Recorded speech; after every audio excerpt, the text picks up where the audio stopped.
નમસ્કાર વિદ્યાર્થી મિત્રો. તો હવે આજના લેક્ચરમાં આપણે ચેપ્ટર 12ના સ્વાધ્યાયના દાખલા જોઈશું. એમાં સ્વાધ્યાયના દાખલા 2 થી 10 એટલે કે 9 દાખલા છે.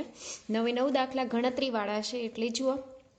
બીજો દાખલો ગણતરીવાળો નહીં, પણ એમાં શું કીધું છે કે ધારો કે તમને આલ્ફા કણ પ્રકીર્ણન પ્રયોગમાં સુવર્ણ વરખના સ્થાને ઘન હાઇડ્રોજન વાપરીને કરવાની તક આપવામાં આવે, તમે કેવા પરિણામોની અપેક્ષા રાખો.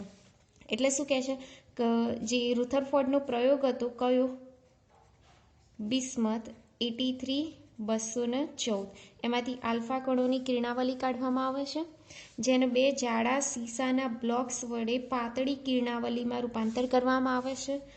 આ આલ્ફા કણોનો જે સ્ત્રોત છે એને સોનાની વરખ ઉપર આપાત કરતા એ જુદા જુદા કોણે પ્રકીર્ણન પામતી હતી. બરાબર, એકાદેક પાછું બી આવતું હતું.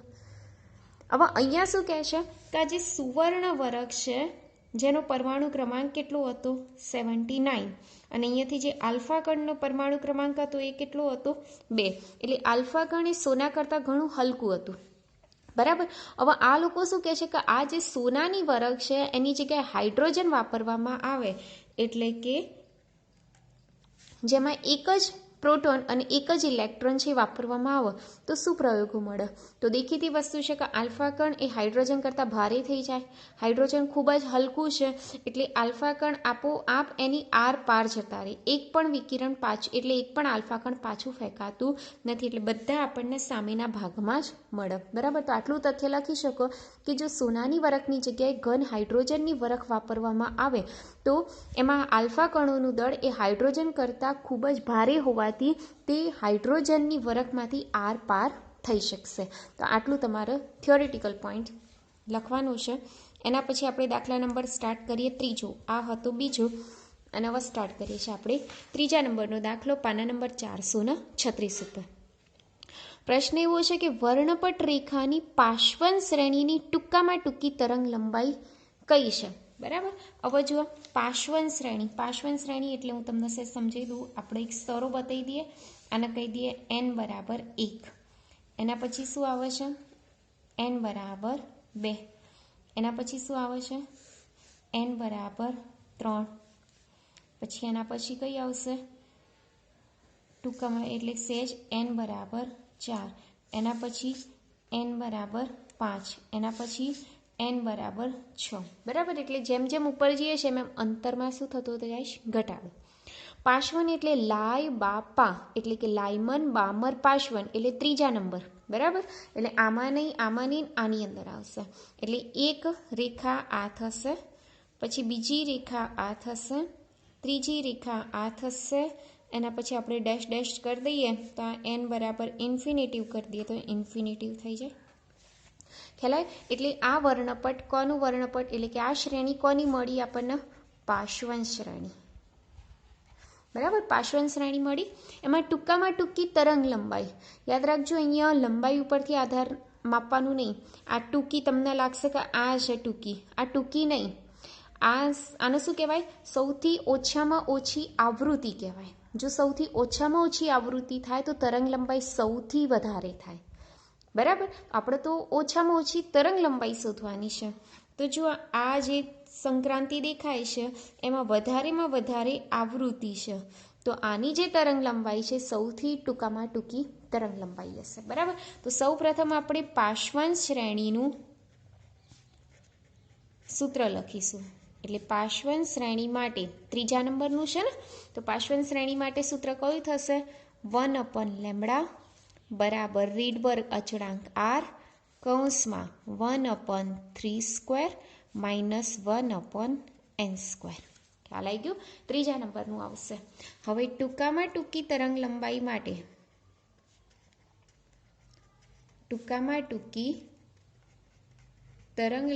માટે n બરાબર કયા લેવાના, તો અહીંયા જુઓ n બરાબર આ મોટું લેવાનું. ભલે ટૂંકું કીધું છે પણ આ મોટાવાળી લેવાની. કેમ, કારણ કે આની આવૃત્તિ વધારે એટલે તરંગ લંબાઈ કેવી કહેવાય, ટૂંકી. તો આના માટે n કેટલા લેવાના, તો ઇન્ફિનિટિવ લેવાના. તો n બરાબર કેટલા લેશું આપણે, ઇન્ફિનિટિવ. કિંમત મૂકી દઈએ, 1/λ બરાબર r કૌંસમાં 1/3² એટલે 9 -1/nની જગ્યાએ ઇન્ફિનિટીવનો સ્ક્વેર, બરાબર. હવે 1/ઇન્ફિનિટીવ એટલે 0 થઈ જાય, એટલે શું થશે? r કૌંસમાં 1/9 - 0. 1/ઇન્ફિનિટીવ એટલે હંમેશા શું થાય? 0 થઈ જાય. તો લેમડા બરાબર શું થાય? 9/r. ખ્યાલ આવી ગયો? આરની કિંમત આપણે ખ્યાલ છે કઈ? 1.0973700 × 10⁻⁷, બરાબર. એની કિંમત મૂકી દો અને સાદું રૂપ આપી દો. જે બી આન્સર આવશે એનો એકમ કયો રહેશે? મીટર. અને એને શેમાં કન્વર્ટ કરી દો? તો એંગસ્ટ્રોમમાં કન્વર્ટ કરી દો. તો આ રીતના તમે સ્વાધ્યાયનો દાખલા નંબર 3 તમે કરી શકો છો. ત્યારબાદ જોઈએ આપણે સ્વાધ્યાયનો દાખલા નંબર 4, બરાબર. તો જુઓ 4 નંબરની રકમ સેજ, ચલો નંબર 4, બરાબર. 4 નંબરની રકમમાં શું કહે છે કે એક પરમાણુમાં 2.3 EV તફાવત બે ઉર્જા સ્તરોને જુદા પાડે છે, બરાબર. 2.3 EV તફાવત. હવે એની અંદર આપણે વાત કરી લઈએ. ઉર્જાનો તફાવત આપી દીધો છે 2.3 EV, બરાબર. એને જૂલમાં કન્વર્ટ કરી દો એટલે 2.3 × 1.6 × 10⁻⁹ જૂલ, બરાબર. જે બી આન્સર આવશે એ જૂલમાં લખી કાઢજો કેલ્ક્યુલેટરની મદદથી. હવે શું કહે છે કે જ્યારે પરમાણુ ઉચ્ચ સ્તરમાંથી નિમ્ન સ્તરમાં સંક્રાંતિ કરે ત્યારે ઉત્સર્જિત વિકિરણની આવૃત્તિ શોધવાની છે, બરાબર. આવૃત્તિ એટલે ન્યુ બરાબર કેટલા? હવે ઉર્જાનું સૂત્ર છે કયું? h new. તો ન્યુ બરાબર E/h. ખ્યાલ આવી ગયું? એની કિંમત આપણે અહીંયા જૂલમાં શોધી કાઢી, મૂકી દેવાની. એચની કિંમત 6.625 × 10⁻34.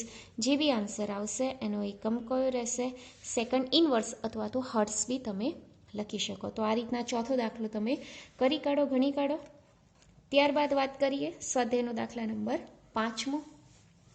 શું કહે છે? હાઇડ્રોજન પરમાણુની ધરા અવસ્થાની ઉર્જા -13.6 EV છે, બરાબર. ધરા અવસ્થા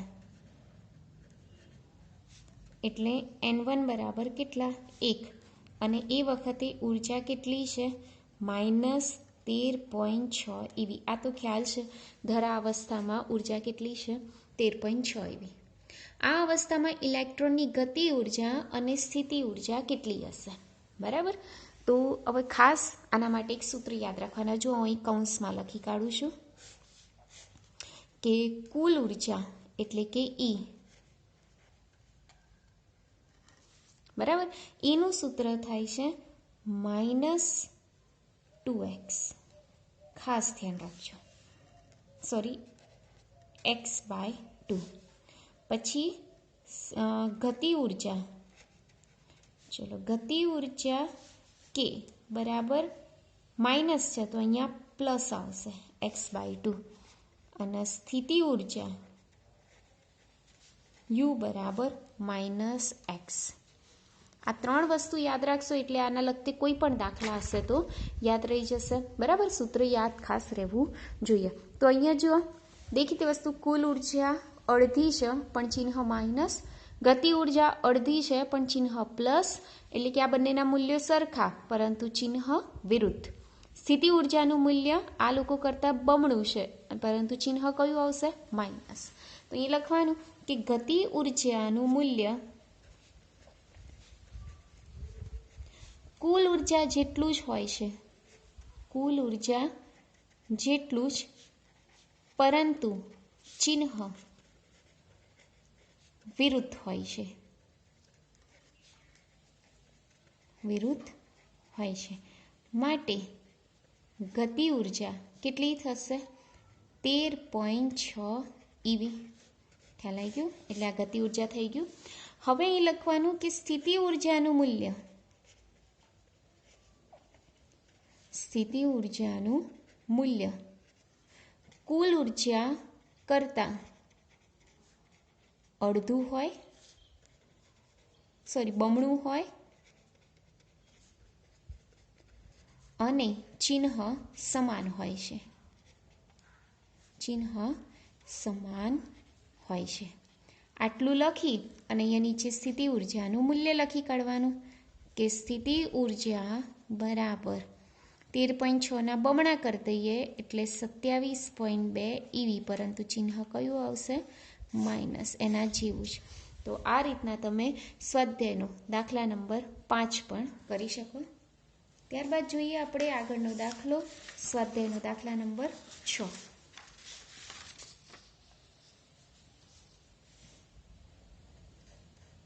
ચલો, સ્વાધ્યાયનો દાખલા નંબર 6 શું કહે છે કે પ્રારંભમાં ધરાશ સ્થિતિમાં રહેલો હાઇડ્રોજન પરમાણુ એક ફોટોનનું શોષણ કરે છે, જે તેને n બરાબર 4 સ્તર સુધી ઉત્તેજિત કરે છે.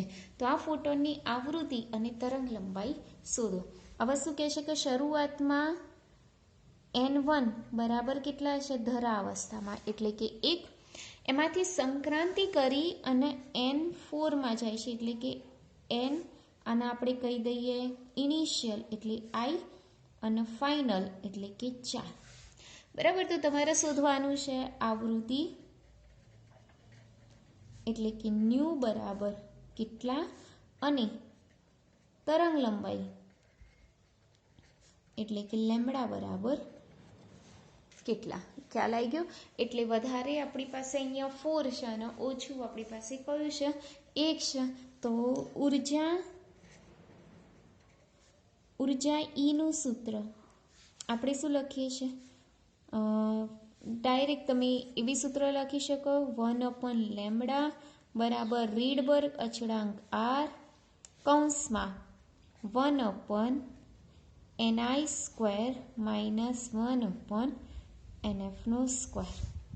બરાબર. આવું સૂત્ર બી આપણે પેલું વિવિધ ઉર્જા સ્તરો માટે આપણે સાબિત કરેલું છે. ખ્યાલ આવ્યો? જ્યાં R એ શું છે? તો આરનું મૂલ્ય હું તમને કહી દઉં કે એમ ઈની જ્યાં અહીં લખી દેવાનું કે તમે આર એટલે શું લખ્યું? એમ ઈની 4 ભાગ્યા 8ε0² h² અને અહીંયા શું આવે છે? સી. બરાબર. આટલું આપણે અહીંયા સાબિત કરેલું છે. લગભગ અહીંયા h³ આવે છે અને સી, જેનું મૂલ્ય કેટલું છે? 1.097 × 10⁷ મીટર ઇન્વર્સ. બરાબર. તો બસ આની અંદર આ કિંમત મૂકી દો. આરની કિંમત એની જ મૂકવાની છે. એનઆઈની જગ્યાએ કેટલા લખશો? 1² માઇનસ એનએફની જગ્યાએ 4² તો 4 નો વર્ગ 16, 16 - 1 એટલે 15, એટલે 15/16 થશે. આ 1/લેમ્બડા. તો લેમ્બડા બરાબર કેટલા થશે? 16/15 R. બસ આની અંદર કિંમતો મૂકી દો, સાદું રૂપ આપી દો. કેલ્ક્યુલેટરની મદદથી જે બી આન્સર આવશે મીટરમાં આવશે અને પછી એનું કન્વર્ટ કરી દો એંગસ્ટ્રોમમાં. તો આ મળી ગઈ તરંગ લંબાઈ. હવે શોધવાની છે આવૃત્તિ. તો આવૃત્તિ ન્યુ માટે એક સૂત્ર છે. કયું? તો ન્યુ બરાબર C/લેમ્બડા. બરાબર. તો આની અંદર સીની જગ્યાએ 3 × 10⁸ અને લેમ્બડાની કિંમત મીટરમાં છે એ મૂકજો. જે બી આન્સર આવશે સેકન્ડ ઇન્વર્સ અથવા તો હર્ટ્સમાં. તો આ રીતના તમે આવૃત્તિ શોધી શકો અને આ રીતના સ્વાધ્યાયનો દાખલા નંબર 6 પણ તમે કરી શકો. ત્યારબાદ જોઈએ આપણે સ્વાધ્યાયનો દાખલા નંબર 7. બધા દાખલા ગણતરીવાળા છે, સરસ છે, સરળ બી છે, કરી શકો એવું છે. બરાબર. હવે 7મા નંબરનો દાખલો કે બોહર મોડેલનો ઉપયોગ કરી n બરાબર 1, n બરાબર 2 અને n બરાબર 3 સ્તરોમાં ઝડપ શોધવાની છે. બરાબર. 3 સ્તરમાં V1 શોધવાના છે, પછી V2 શોધવાના છે અને V3 શોધવાના છે. બરાબર. V1, V2 અને V3 શોધવાના છે.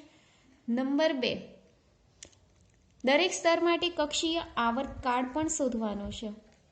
એટલે કે T1 બરાબર કેટલા, T2 બરાબર કેટલા અને T3 બરાબર કેટલા. બરાબર. તો આપણે જોઈએ. તો આ દાખલો સહેજ લાંબો બી છે. આપણે હું તમને સૌ પ્રથમ n બરાબર 1 માટે શોધીએ. V1 અને T1 બંને શોધી નાખીએ. બરાબર. n બરાબર 1 માટે પછી જુઓ કેવી રીતના શોધવાનું. તો આપણી પાસે સૂત્ર છે MVR બરાબર સૌ પ્રથમ એક કામ કરીએ, આરનું સૂત્ર છે કયું? n² s² એપ્સિલોન 0 અપોન પાઈ m નો સ્ક્વેર, બરાબર. એમાં આપણે r1 લખીએ તો અહીં કેટલા લખી દેવાના? n1. તો આની અંદર કિંમત મૂકી દો બધી. n1 ની કિંમત કેટલી? 1 લેવાની. h ની કિંમત 6.625 ગુણ્યા 10 - 34. એપ્સિલોન 0 ની કિંમત 8.8 ગુણ્યા 10 - 12. પાઈની કિંમત 3.14. m એટલે ઇલેક્ટ્રોનનું દળ 9.1 ગુણ્યા 10 - 31. અને e એટલે 1.6 ગુણ્યા 10 - 19. બરાબર. આ બધાની કિંમત મૂકી દો તો એ તમને મળશે કેટલી? n1 ની કિંમત તો 1 મૂકવાની. જેવી કિંમત મળે એનો એકમ કયો રહેશે? મીટર રહેશે. બરાબર. જરૂર પડશે એટલે હું તમને કહું છું r1 શોધી નાખવાનું. ખ્યાલ આવ્યો? હવે એના ઉપરથી આપણે શોધવાનું v1. તો v1 માટે આપણી પાસે સૂત્ર છે m1 v1 r1 બરાબર n1 h અપોન 2π. આવું સૂત્ર છે mvr બરાબર nh અપોન 2π. ખ્યાલ આવ્યો? તો એમના એમ રાખો, v1 એમના એમ, r1 ની જગ્યાએ કિંમત મૂકી દો n1² h² અપોન એપ્સિલોન 0 ભાગ્યા પાઈ m નો સ્ક્વેર બરાબર n1 h અપોન 2π. હવે જો સાદું રૂપ આપી દો, m અને m કેન્સલ થઈ જશે, બંને બાજુ પાઈ અને પાઈ કેન્સલ, એક n કેન્સલ, એક h કેન્સલ. તો v1 બરાબર શું મળશે? તો e² ઉપર જશે, 2 તો છે જ એમના એમ, નીચે છેદમાં શું આવી જશે? તો n1 આવી જશે, પછી h આવી જશે અને એપ્સિલોન 0 આવી જશે. ખ્યાલ આવી ગયો? તો હવે આની અંદર કિંમત મૂકી દો, જે બી આન્સર આવશે એનો એકમ કયો રહેશે? મીટર પ્રતિ સેકન્ડ. એટલે v1 મળી જાય. હવે આવર્તકાળ વેગ બરાબર અંતર ભાગ્યા સમય એવું સૂત્ર લખીએ છીએ આપણે, બરાબર. અંતર ભાગ્યા સમય. તો સમય બરાબર શું થાય? અંતર ભાગ્યા વેગ થશે. અંતર એટલે 2π r1 અને વેગ એટલે v1, બરાબર. 2π ની કિંમત 3.14, r1 તો તમે અહીંયા શોધી કાઢ્યા, બરાબર. અને v1 ની જગ્યાએ આ કિંમત મૂકી દો એટલે તમને આવર્તકાળ પણ મળી જશે. એનો એકમ કયો રહેશે? સેકન્ડ. એટલે આપણને t1 પણ મળી ગયું, બરાબર. હવે થોડુંક ઇઝી કરી દઉં છું તમારા માટે. જુઓ કેવી રીતના ઇઝી. તો અહીંયા જુઓ શું કરવાનું છે હવે નંબર 2 માટે, એટલે કે n2 બરાબર 2 માટે, બરાબર. તો તમારે સૌ પ્રથમ r2 શોધવું પડશે. તો r2 માટે તમારે ડાયરેક્ટ સૂત્ર લખી દેવાનું n2 નો સ્ક્વેર અને r1. કેમ? કારણ કે આ n1 ની કિંમત તો એમ બી એક જ છે, તો અહીંયા જે આન્સર મળ્યો એ જ તમારે અહીંયા લખી દેવાનું, બરાબર. n1 ની કિંમત તો લખો કે ના લખો એ r1 જેટલું જ થશે, બરાબર. આના જેટલું જ થશે એટલે આ કિંમત અહીં મૂકી દેવાની. ખ્યાલ આવ્યો? અને n2 ની કિંમત 2 નો વર્ગ 4 અને r1 ની કિંમત અહીં મૂકી દો એટલે r2 મળી જશે, કમાવશે મીટર. ચલો એવી રીતના v2 શોધવાના છે. તો v2 માટે હવે ડાયરેક્ટ સૂત્ર મૂકી દો. કયું મૂકશો? e² upon 2 n2 h epsilon 0. ખ્યાલ આવે? આની અંદર કિંમત મૂકી દો, જે બી આન્સર આવશે મીટર પ્રતિ સેકન્ડમાં. અને એવી રીતના t2 શોધી નાખો તો ડાયરેક્ટ સૂત્ર મૂકો. કયું મૂકશો? 2π r2 ભાગ્યા v2. આમાં બી કિંમત મૂકી દો, સાદું રૂપ આપી દો, જે બી આન્સર આવશે સેકન્ડમાં આવશે. સેમ એવી રીતે હવે નંબર 3 એટલે કે n3 બરાબર 3 માટે પણ કરી નાખો. તો ડાયરેક્ટ સૂત્ર મૂકવાનું. આની અંદર r3 બરાબર શું લખશો? n3 નો સ્ક્વેર અને r1 જે બી આન્સર આવશે મીટરમાં થશે.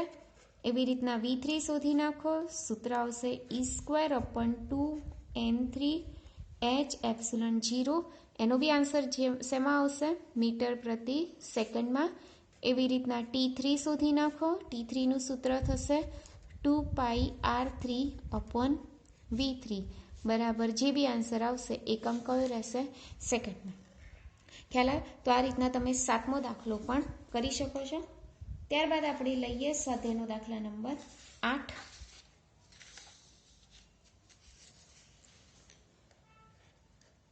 જો સ્વાધ્યાયનો દાખલા નંબર 8, હાઇડ્રોજન પરમાણુની સૌથી અંદરની ઇલેક્ટ્રોન કક્ષાની ત્રિજ્યા એટલે કે n1 બરાબર 1 માટે R1 બરાબર આપી દીધા છે કેટલા 5.3 ગુણ્યા 10⁻11 મીટર.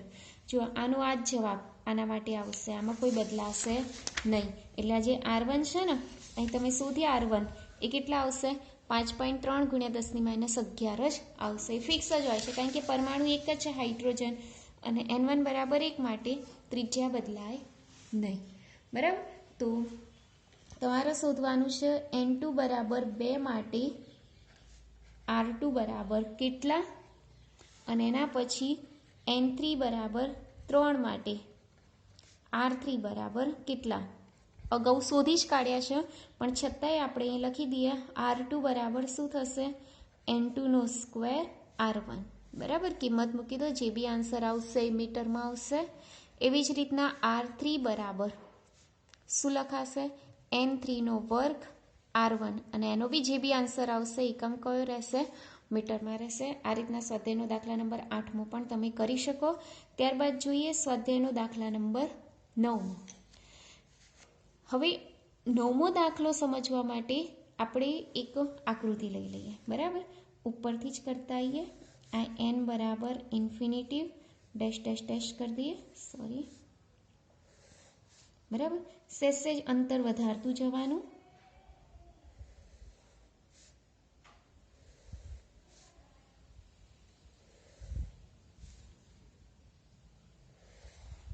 બરાબર, આવી રીતના ઉર્જા સ્તરો દોર્યા. n બરાબર 1, n બરાબર 2, n બરાબર 3, n બરાબર 4, n બરાબર 5, n બરાબર 6. બરાબર, આવી રીતના ઉર્જા સ્તરો બતાવી દીધા.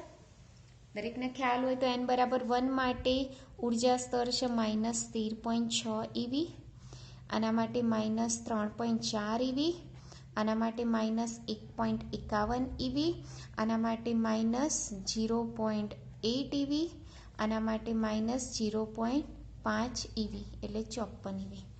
બરાબર, આવી રીતના આપણે ઉર્જા સ્તરો સેજ યાદ રાખી લેવાના અને ઉર્જા સ્તરો આવી રીતના દોરી દેવાના. બરાબર, અને જો ના યાદ રહે તો આપણી પાસે સિમ્પલ એક સૂત્ર છે, કયું E બરાબર -13.6 ભાગ્યા n². તો n બરાબર 1 મૂકી દેવાના તો આ આન્સર મળી જાય. n બરાબર 2 મૂકશો તો આ જવાબ આવશે. n બરાબર 3 મૂકશો તો આ જવાબ આવશે. n બરાબર 4 મૂકશો તો આ જવાબ આવશે. બરાબર, તો આ સૂત્રની મદદથી તમે શોધી શકો છો. યાદ નહીં રહે તો પણ ચાલશે, પણ ત્યાં ગણતરી કરવી પડશે, પછી એટલો ટાઈમ તમારો જશે. હવે ક્વેશ્ચન શું કહે છે કે ઓરડાના તાપમાને 12.5 EVની ઇલેક્ટ્રોન કિરણાવલી વાયુરૂપ હાઇડ્રોજન પર મારો ચલાવવા માટે વપરાય છે, તો કઈ શ્રેણીઓ ઉત્સર્જિત થશે. હવે કેટલી કીધી છે E બરાબર 12.5 EV. 12.5 EV એટલે તફાવત શોધી કાઢવાના પહેલાં. બરાબર, આને આપણે કહી દઈએ E1. બરાબર, આને આપણે કહી દઈએ E2, આને આપણે કહી દઈએ E3, આને આપણે કહી દઈએ E4. બરાબર, તો સૌ પ્રથમ n બરાબર 1 અને 4 આપણે આનો તફાવત લઈએ કારણ કે આનો થોડોક લખીશ. એટલે n બરાબર 1 અને 4નો તફાવત લેતા, ઉર્જાનો તફાવત લેતા. શેનો તફાવત લેતા? ઉર્જાનો. બરાબર, ઉર્જાનો તફાવત લેતા તો E1 -E4 લઈએ.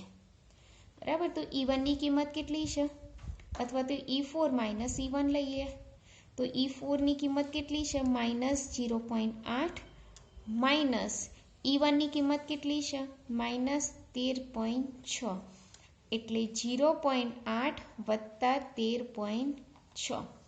બરાબર, એટલે 13.6માંથી 0.8 બાદ કરી દઈએ એટલે લગભગ 12.8 EV આવો. કેટલો આવો 12.8 EV, પણ આપણે તો કેટલી ઉર્જા આપેલી છે 12.5 EV, એટલે આ તો વધી જાય છે 12.8, તો એના કરતાં બી વધી જાય છે, એટલે આપણે ઉર્જા તફાવત સહેજ ઘટાડી દઈએ. એટલે n બરાબર 1 અને n બરાબર 3 અહીં લખી દેવાનું, જે 12.5 EV કરતાં વધી જાય છે, કરતાં શું થઈ જાય છે વધી જાય છે. ચલો, તો આપણે શું કરવાનું, n બરાબર 1 અને 3નો તફાવત લઈ લઈએ. બરાબર, n બરાબર 1 અને n બરાબર 3 માટે ઉર્જા તફાવત લેતા. તો શું લખવાનું આપણે? E3 માઇનસ E1 લઈ લઈએ. તો E3ની કિંમત કેટલી છે? 1.51 અને E1ની કિંમત કેટલી? -13.6. એટલે 1.51 વત્તા 13.6 એટલે 13.6માંથી 1.51 જાય એટલે કેટલા રહેશે? આપણે ગણતરી કરી દઈએ. 13.6 માઇનસ 1.51 એટલે અહીં 9 રહેશે, અહીંયા 0, અહીં 12.0. બરાબર, 12.09 EV, જે 12.5 EV કરતાં ઓછું છે. જે 12.5 EV કરતાં ઓછું છે. આથી તેમાંથી રેખા ઉત્સર્જિત થશે, ફોટોન ઉત્સર્જિત થશે. હવે એની તરંગ લંબાઈઓ ગણવાની છે. બરાબર, તરંગ લંબાઈઓની કઈ શ્રેણી ઉત્સર્જિત થશે? તો ચલો, કઈ કઈ લીધી આપણે? 3માંથી 1. બરાબર, આ પણ હોઈ શકે એક, આ બીજી 3માંથી 2 અને ત્રીજી કઈ? 2માંથી 1. 3 એટલે પહેલી કઈ? n બરાબર 3માંથી n બરાબર 1માં. તો આ કઈ શ્રેણી કહેવાય? તો લાઇમન શ્રેણી કહેવાય. પછી 2માંથી 1 એ પણ કઈ શ્રેણી કહેવાય? લાઇમન શ્રેણી કહેવાય. એટલે 3માંથી 1 અને n બરાબર 2માંથી 1